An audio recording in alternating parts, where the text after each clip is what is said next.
Hello दोस्तों, आप सभी दोस्तों का स्वागत है अपने चैनल ऑनलाइन सेवा में। दोस्तों, आज का टॉपिक बहुत इंटरेस्टिंग होने वाला है अकाउंटेंट के लिए। अक्सर आप लोगों ने देखा होगा कि जब कोई कंपनी बिजनेस के पर्पज से लोन लेती है किसी भी बैंक से, तो जो उसकी एंट्री होती है वो किस तरीके से करी जाती है, उसकी जो अकाउंटिंग है वो किस तरीके से करी जाती है। आज आपको लाइव प्रैक्टिकल बेस ये मैं आपको सिखाने वाला हूँ। आप देख सकते होंगे कि आपके स्क्रीन पे ये आईडीएफसी फर्स्ट बैंक का एक रीपेमेंट शेड्यूल है और यहाँ पे सारी इंस्टॉलमेंट दी गई हुई है।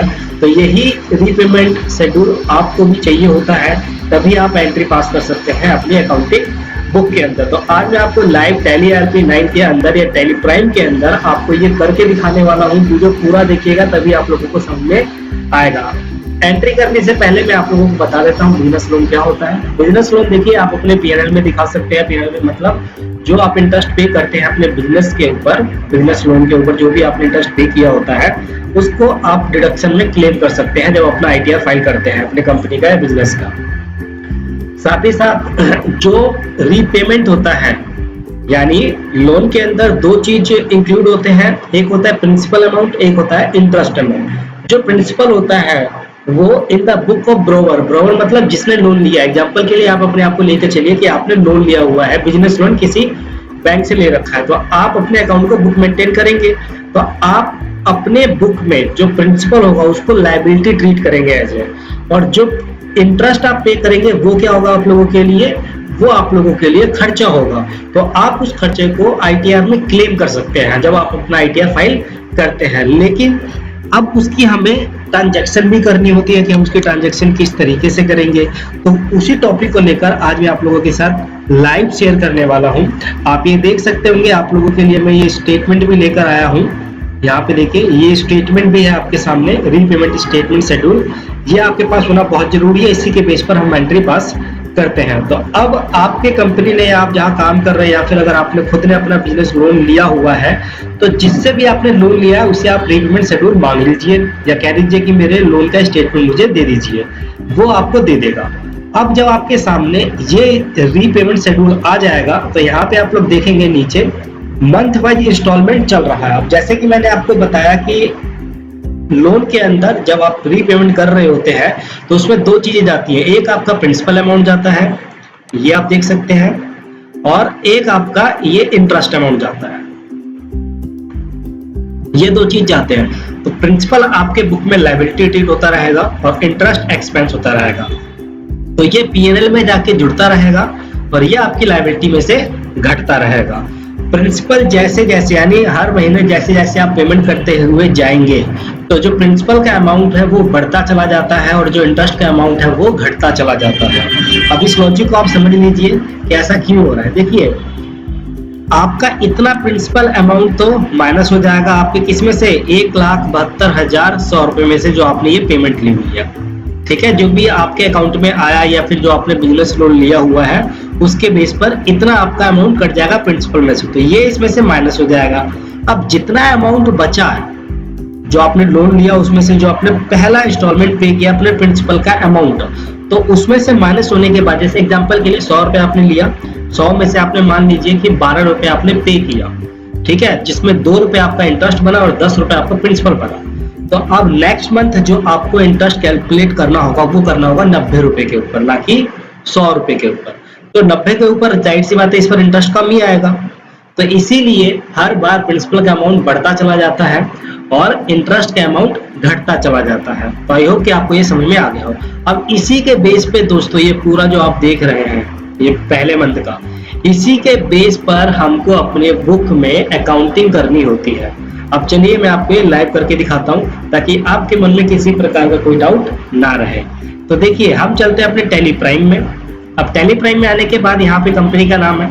अब सबसे पहले हमें क्या करना होता है, 3-4 स्टेप है जो कि पहली बार हमको ट्रांजैक्शन करनी होती है। अब ट्रांजैक्शन किस तरीके से करेंगे ये चीज आपको ध्यान में रखना है। सबसे पहले आपको जाना है वाउचर में, और वाउचर में जाने के बाद आपको F7 प्रेस कर देना है या फिर जर्नल पे क्लिक कर देना है। यानी पहली एंट्री जो होगी वो होगी हमारी जर्नल से रिलेटेड। अब पहली एंट्री जर्नल से रिलेटेड क्यों कर रहा हूँ ये चीज समझ लीजिए। देखिए, बिजनेस लोन का मतलब होता है, एग्जांपल के लिए मान लीजिए कि मैंने बाइक परचेज करी, ठीक है, बिजनेस के पर्पस के लिए, अपने पर्सनल के लिए नहीं, बार बार कह रहा हूँ बिजनेस के पर्पस के लिए। तो जब मैंने बाइक परचेज करी, या फिर एग्जाम्पल के लिए कार ले लेते हैं, ठीक है, कार मैंने परचेज करी और कार की कीमत थी 5 लाख रुपए, ठीक। अब उस 5 लाख में मुझे कुछ डाउन पेमेंट करना पड़ा, और जितने अमाउंट की शॉर्टेज आई वो मैंने क्या करा, एज ए लोन फाइनेंस करवा दिया। तो अब जिससे आपने लोन फाइनेंस करवाया वो आपके अकाउंट में डायरेक्ट पैसा नहीं भेजेगी, वो क्या करेगी, जिससे आपने कार खरीदने वाले हैं वो उसके अकाउंट में जितना भी आपने लोन फाइनेंस करवाया है वो ट्रांसफर कर देंगे, और वहां से आपको कार आपको मिल जाएगी। तो सबसे पहले जो एंट्री होती है वो होती है कार खरीदने की, ठीक है। तो मैं सबसे पहले कार खरीदूंगा तो ऑल सी प्रेस करूंगा यहाँ पे, ठीक है। यहाँ पे आप कार बना लीजिए, एंटर कर लीजिए, और यहाँ पे जाने के बाद इसको डाल दीजिए फिक्स असेट, क्योंकि आपके लिए फिक्स असेट है, बिजनेस के लिए आप परचेज कर रहे हैं। तो जीएसटी वगैरह अभी इसके ऊपर नोट एप्लीकेबल करूंगा, वैसे तो एप्लीकेबल होगा क्योंकि इस पे जीएसटी भी लगेगा, लेकिन आज का टॉपिक हमारा इस पे नहीं है। और जितने भी मेरे जो यूट्यूबर हैं वो देख ही रहे होंगे कि हर बार मैंने जीएसटी का कंसेप्ट हर चीज के अंदर बताया हुआ है, तो मुझे दोबारा बताने की जरूरत नहीं है। तो इससे मैं नोट एप्लीकेबल कर दूंगा, हालांकि इसके ऊपर एप्लीकेबल होगा और जो इसका आईटीसी होगा वो आप क्लेम नहीं कर पाएंगे, सिंपल सी बात है, इतना मैं आप लोगों को बता देता हूँ। तो फिक्स असेट लेकर मैंने यहाँ पे वैल्यू डाल दिया 5 लाख, ठीक है। अब क्योंकि मेरे पास से पैसा तो जा नहीं रहा है तो मैं बैंक या कैश क्रेडिट तो करूंगा नहीं, लेकिन जिससे मैं खरीद रहा हूँ उसको क्रेडिट कर दूंगा। तो यहाँ पे जैसे मान लीजिए मैंने डाल दिया कार एंड एस्ट्रो, ये मैंने एक कुछ भी एग्जांपल के लिए मैंने क्रेडिटर तैयार कर लिया, तो ये संडे क्रेडिटर हो जाएगा हमारा, क्योंकि मैं इससे माल कार खरीदने वाला हूँ। इसके बाद आप इसके ऊपर जीएसटी नंबर वगैरह अगर एप्लीकेबल करना चाहें तो कर सकते हैं, मैं इसे नोट एप्लीकेबल कर देता हूँ या रजिस्टर में डाल देता हूँ और कंट्रोल लेकर के मैं सेव कर देता हूँ, क्योंकि जीएसटी का टॉपिक मैं इसके अंदर कवर नहीं कर रहा। इसके बाद मैं इसको कर दूंगा न्यू रेफरेंस लेके या फिर ऑन अकाउंट लेके, आप जो भी डालना चाहें वो डाल सकते हैं। तो ये मैंने इसको कर दिया सेव। तो पहली एंट्री हमारी कंप्लीट। अब अगर मैं बैलेंस शीट में आपको जाकर दिखाऊं तो यहाँ पे आप देखेंगे कि कार की वैल्यू 5 लाख मेंटेन हो गई और साथ ही साथ संडे क्रेडिटर भी मेंटेन हो गया, ठीक है। अब हम करेंगे पेमेंट, क्योंकि कार 5 लाख से मैंने तैयार किया है तो मुझे इसकी पेमेंट भी करनी होगी, सिंपल सी बात है। तब हम चलेंगे वाउचर में, और यहाँ पे जाने के बाद अब मेरी जो दूसरी एंट्री होगी वो पेमेंट की होगी। तो डेबिट क्या होगा हमारा, कार एंड स्टेरियो। अब यहाँ पे देखिए मैंने लोन कितना लिया है, 1,76,100 रुपए, ठीक है, 1,76,100 रुपए, इसमें उन्होंने सर्विस चार्ज वगैरह जो भी होगा वो इंक्लूड करके काट लेंगे। तो एग्जांपल में यही लेके चलता हूँ 1,76,100 रुपए, ठीक है। तो मैं अब ऑल सी प्रेस करूंगा, कैलकुलेटर ओपन करूंगा। अब मेरी वैल्यू कितनी थी ये आपको ध्यान में रखना होगा। तो मेरी वैल्यू थी 5 लाख रुपए की, ठीक है, मेरे 5 लाख रुपए लिए थे, 5 लाख की गाड़ी ली थी, जिसमें से जो मैंने लोन फाइनेंस करवाया वो कितना करवाया, 1,76,100, यानी डाउन पेमेंट मैंने कितनी करी होगी अगेंस्ट रेफरेंस लेकर 3,23,900 रुपए ये हमने डाउन पेमेंट करी होगी। और यहाँ से अब मैं क्या ले लूंगा, बैंक अकाउंट ले लूंगा। तो मैं बैंक अकाउंट बना देता हूँ फटाफट, तो इसको हम सेव कर देते हैं। तो मैंने ये बैंक से पे करा होगा इसकी, तो यहाँ पे आप देखेंगे कि 1,76,100 रुपए इसको मुझे और दे रहे हैं। तो यही 1,76,100 रुपए हमने क्या करा, एज ए फाइनेंस करवा लिया। तो अब इसको मैं कर देता हूँ सेव। आप यहाँ पे सारी डिटेल डाल के इसको सेव कर दीजिए, ठीक है। तो ये हमारी होगी दूसरी एंट्री। अब जो हम लोन लेने वाले हैं दोस्तों, ठीक है, जो हम लोन लेने वाले हैं वो भी हम उसको पे करेंगे। तीसरी एंट्री होगी हमारी, जो अब हमने लोन फाइनेंस करवाया है, तो इसके लिए भी अब हम क्या करेंगे, जनरल एंट्री में जाएंगे। अब सिंपल सी बात है, क्योंकि पेमेंट तो करने वाला हूं नहीं मैं क्या करने वाला हूँ, एडजस्टमेंट करने वाला हूँ। तो डेबिट क्या होगा मेरा, कार स्टेरियो और 1,76,100, ये मेरा पूरा अगेंस्ट रेफरेंस सिलेक्ट करते हुए 0 हो जाएगा यहाँ पे। और अब क्रेडिट क्या करेंगे, जिससे हमने लोन लिया। तो लोन किससे लिया है हमने लिया है IDFC फर्स्ट बैंक से। तो ऑल सी करके IDFC फर्स्ट बैंक, ये मैंने बैंक का नाम डाल दिया। ये किसके अंदर चला जाएगा, लोन ले रहे हैं हम, तो लोन एंड एडवांस। यहाँ पे आप देखेंगे लोन लायबिलिटी आ रही है, ठीक है। तो लोन लायबिलिटी ले लीजिए या सिक्योर लोन ले लीजिए, अनसिक्योर लोन ले लीजिए। वैसे जब हम बिजनेस लोन ले लेते हैं तो वो हमारा किसके अंदर चला जाएगा, लोन लायबिलिटी के अंदर, जो इसके अंदर पहले से बना रखा है लोग ने, हम ये सिलेक्ट कर लेंगे।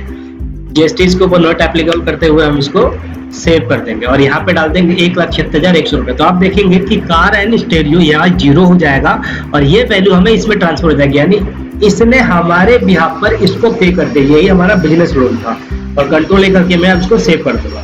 अब चलिए मैं आपको दिखाता हूँ बैलेंस शीट में क्या क्या इफेक्ट पड़ा। यहाँ पे देखिए कार हमारा 5 लाख से खड़ा हुआ क्योंकि फिक्स असेट था ये हमारा, और यहाँ पे आप देखेंगे कि आईडीएफसी फर्स्ट बैंक में 1,76,100 रुपए खड़ा हो गया और संडे क्रेडिटर हमारा हो गया 0 और बैंक अकाउंट से जो हमारी करंट एसेट में आई 3,23,900 रुपए। अब ये लायबिलिटी साइड जा रहा है जबकि इस साइड जाना चाहिए था। क्यों ऐसा क्यों हो रहा है? ऐसा इसलिए हो रहा है क्योंकि नेगेटिव में चला गया है। ठीक है, तो जब भी बैंक नेगेटिव में चला जाता है तो वो लायबिलिटी साइड जाके खड़ा हो जाता है और अगर एसेट साइड भी दिखा रहा होगा तो माइनस में दिखा रहा होगा। ये चीज आपको पता होनी बहुत जरूरी है, इसलिए मैं आपको बता रहा हूँ। तो हमने ये एंट्री पास कर ली। अब हम अगला स्टेप जो होता है वो क्या होता है, हमें पहली इंस्टॉलमेंट की पेमेंट करनी होती है। देखिए 5 नवंबर 2019 को हम इसकी पेमेंट करने वाले हैं और ये भी देख लेते हैं कि जो हमने डे बुक में चलते हैं और ये जो हमने करी है पेमेंट 1,76,000 की, कब करी है? 1 अप्रैल 21 की। और आई कब थी हमारे पास? हमने कब फाइनेंस करवाया? 21 सितंबर 2019 को। तो आपको भी यहाँ पे वो डेट डालना होगा 21 सितंबर 2019 को और इसको आपको सेव करना होगा। ठीक है, तो हमने ये एंट्री पास कर ली। अब पहली इंस्टॉलमेंट जब जा रही है यहाँ पे, जब ये आप रीशेड्यूल पेमेंट आप ले लेंगे तो इसकी एंट्री आपको करनी आनी बहुत जरूरी है। अब ये किस तरीके से करेंगे ये आप लोगों को देखना है। तो यहाँ पे देखिए 5 नवंबर 2019 को मेरी पहली इंस्टॉलमेंट गई है और पेमेंट हुई है उसकी, तो मैं पेमेंट में ही जाऊंगा। अब यहाँ पे F2 दबा के डेट मेंशन करूंगा 5 नवंबर को और यहाँ पे अब क्या सिलेक्ट होगा हमारा? IDFC first bank. अब यहाँ पे आप देखेंगे कि आपके बैंक से जो डिडक्ट हुआ वो कितना हुआ? वो हुआ 6800 रुपए, लेकिन प्रिंसिपल अमाउंट कितना है उसमें? 3,451.60 पैसे, यानी 34,51.60 पैसे। ये मेरा आईआईटी फर्स्ट बैंक में ये मुझसे लेगा। मैंने ये सिलेक्ट किया। ठीक है, क्रेडिट। अब यहाँ पे हमारा क्रेडिट क्या होगा? यहाँ पे एक डेबिट होगा, अभी तो क्रेडिट तो बाद में करेंगे हम। डेबिट, अब यहाँ डेबिट क्या होगा हमारा? डेबिट होगा इंटरेस्ट अमाउंट। तो और सी करके इंटरेस्ट ऑन लोन ये हमने बनाया।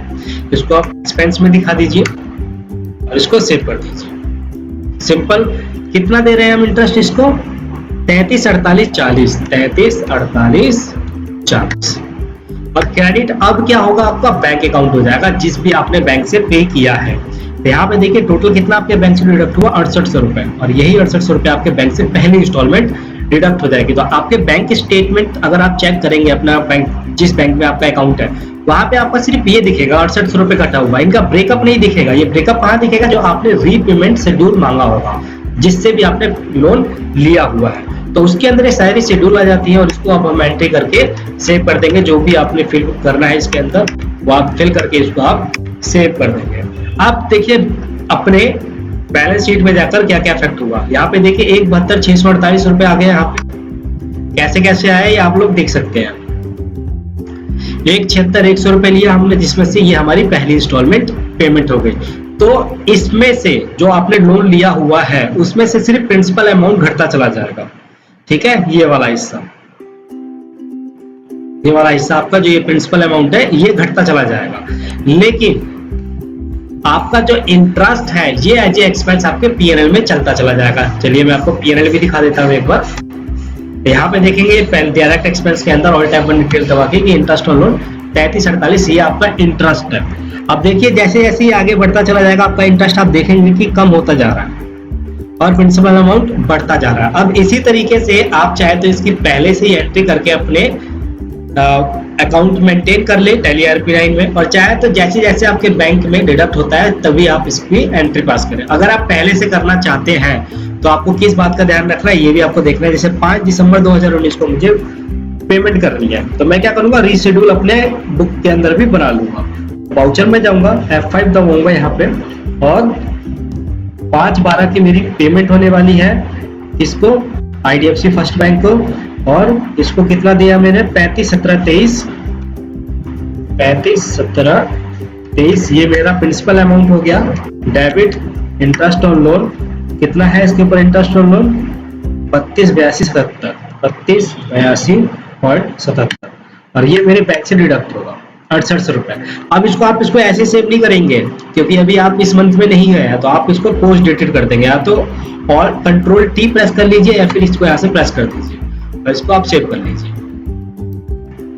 अब अगर आप डे बुक में जाकर देखेंगे तो यहाँ पे आपकी पहली दिखेगी 5 दिसंबर पेमेंट जो आपने करी 35/17 की, ठीक है। 5 दिसंबर आ रहा है यहाँ पे।